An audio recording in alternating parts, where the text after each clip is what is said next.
हस्बे डाक शुरू करने लगे। एक मिनट जरा ठहर जाओ। हस्बे डाक से पहले आपके दो फैंस हैं, दरोगा वाला लाहौर से, मुदस्सर ज़हीर और मुबशर ज़हीर। उन्होंने एक बहुत ही खास तोहफा तुम्हारे लिए भेजा है, बहुत ही खास। अच्छा जी। ये मेरे हाथ में है इस वक्त। है क्या है? बता, अंदाजा लगाओ क्या होगा। सोनल में का डब्बा है? नहीं नहीं। और अपना सूट है कोई? नहीं, सूट भी नहीं। परफ्यूम है? नहीं बाबा, और यार तरसाओ ना यार, दिखाओ, दिखाना है तो। ले जी, ये बहुत अच्छे, पूरी तड़ी की कोई मूली है। मूली देखे जी। वाह, इसका वजन जो है ना तकरीबन 3 किलो 800 ग्राम से थोड़ा सा ज्यादा है। एक बल्ले बल्ले बल्ले बल्ले, वाह वाह वाह। इससे तो मेरा ख्याल है पूरे पिंड के मूलियों वाले परांठे बन जाएंगे। बल्ले बल्ले बल्ले बल्ले, हाय हाय।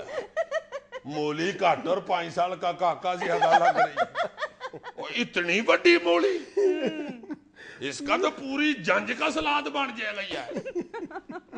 बल्ले बल्ले, मैं छत के जाऊं। मूली घट और मूला जट ज्यादा लग रही है। ये मूली मामूली नहीं है वाकई जी, कोई मामूली मूली नहीं है। ये तो लड़ाई हो जाए, बंदा दुश्मन के सिर में मार के उसका हाइमा ठीक कर दे। वैसे इसे खाने के लिए पास आधा किलो नमक होना चाहिए।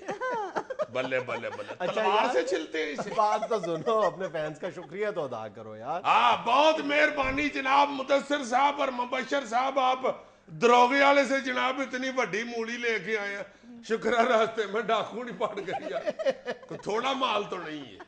बल्ले बल्ले बल्ले बल्ले। अच्छा, बत्ते भी देखो ना साथ कितने हैं, 2 बकरे रज जाए। लो फरहान, इधर आओ मेरा पुत्र, ये पकड़ो ये मूली। जब मैं जाऊंगा घर शो के बाद तो एक खोती रेडी मुझे करा देना, मैं ऊपर बैठ जाऊंगा मूली लद के और घर ले जाऊंगा। रखो उधर जाके, शाबाश।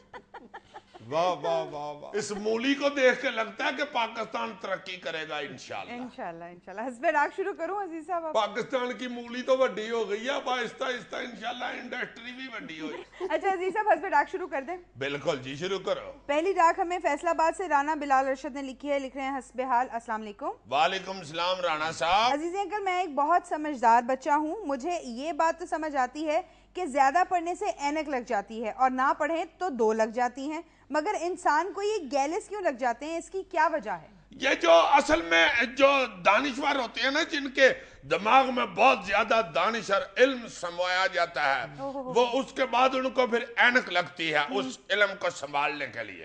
और जब इल्म बढ़ता जाता है तो वो फिर ज़हन से उतर के पेट में जाना शुरू हो जाता है।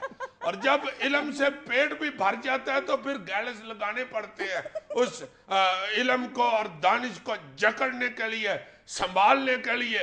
जो ज्यादा नामवर आलम और दानिश्वर होते हैं वो गैलिस लगाते हैं। जो दानिश्वरों के पास बैठने वाले कई ऐनके लगा लेते हैं। मगर असली दानिश्वर की पहचान ऐनक और गैलिस का एहतमाम। ओह अच्छा जी, अगली मेल जिन्होंने लिखी है, अपना नाम नहीं बताया और ना ही जगह बताई है। लिख रहे हैं, मैंने MS किया हुआ है और उसके बावजूद 3 साल से मुझे जॉब नहीं मिली, और अगर मिलती भी है तो 10 या 20 हज़ार रुपए से ऊपर नहीं मिलती। मैं तो अब बेजार हो चुका हूँ। मेरा भी कोई चाचा मामा MPA या MNA होता तो मुझे भी जॉब मिल चुकी होती। यही मसला है, 10-20 हजार की जॉब मिल रही है, शुरू तो करो बाबा, फिर तरक्की भी कर लोगे। अब 10-20 हजार की जॉब जो है वो नाक तले ही नहीं आती। अजीब बात है।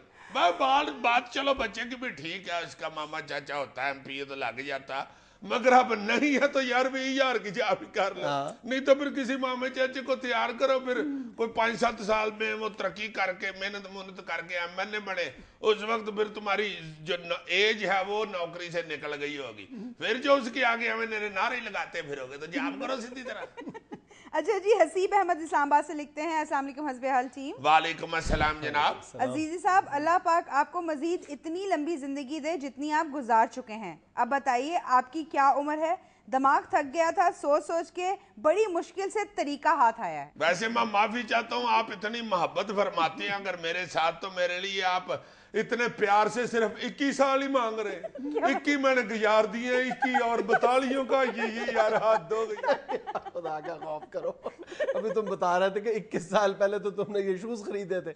यार वो मैं जूतों की मशहूरी के लिए बता रहा था। अच्छा, पैदा होते ही तुमने ये पहन लिए थे? पहने नहीं थे, वो मेरी नानी अम्मा लेके आई थी जब मैं हुआ था। अच्छा। उन्होंने कहा कि मेरा ये बड़ा हो के ये पहनेगा। अच्छा। साथ नानी अम्मा ने वो भी कहा कि होगा तू बड़ा होके बेमिसाल। अच्छा। मेरे बच्चे मेरे नौनिहाल। अच्छा, उस कमर्शियल में तुमने काम किया? वो वो बच्चा? कमर्शियल, हाँ वो जो कमर्शियल चली थी ना ये नौनिहाल वाली, हाँ। वो भी मैंने की थी। और ये जो चले लंबे अरसे तक, ये भी मैंने की है। अच्छा जी, मलिक रईस आवान मियां वाली से लिखते हैं, अस्सलाम वालेकुम हस्बे हाल टीम। वालेकुम अस्सलाम। जुनैद भाई, आपको देखकर चेहरे पर मुस्कुराहट आ जाती है। मुझे यकीन है आप जैसे स्क्रीन पर नजर आते हैं वैसे ही अपनी लाइफ में भी होंगे। अजीजी भाई, आप बताइए कि ये ऐसे ही है जैसे टीवी पे नजर आते हैं या कुछ गड़बड़ है? मुझे तो पहली बात ही उसकी हंस आ रही है। कहता आपको देखते ही मेरे चेहरे पे मुस्कुराहट आ। मैं भी जब कार्टून देखता हूँ मैं बहुत हंसता हूँ। जेलस क्यों हो रहे हो अगर उन्होंने कुछ कह ही दिया तो? जेलस नहीं मैं हो रहा, वो कह रहे हैं कि तुम्हें देख के वो हंसने लगते हैं। बस इसकी जिंदगी ऐसी है बेचारे की, घर भी इसके साथ ऐसे ही होती है। इसको कल्ले को फैंटी पड़ रही होती है और मेरे छोटे भाई सारे हंस रहे होते हैं। शायद तो मैंने सुना है तालियां भी बजाता है। और बड़ा जो रायद है वो तो वालदा साहबा को साथ असला भी सप्लाई कर रहा है। लो अम्मा जी डोई, ये प्लेट भी बहुत अच्छी घूम के जाती। और वो इन चीजों के लगने पे नहीं हंस रहे होते बच्चे, ये जो कर रहे होते हैं ना ये, इस पे हंसी निकल रही होती है उनकी। नाज़रीन, ये सब कुछ था हस्बे हाल। देख लो, खुद मान रहा है ये सब कुछ था हस्बे हाल। नाज़रीन, अपना फीडबैक जरूर दीजिएगा। खुश रहें, खुश रखें। आपसे मुलाकात होगी इंशाल्लाह नेक्स्ट वीक। अल्लाह हाफिज।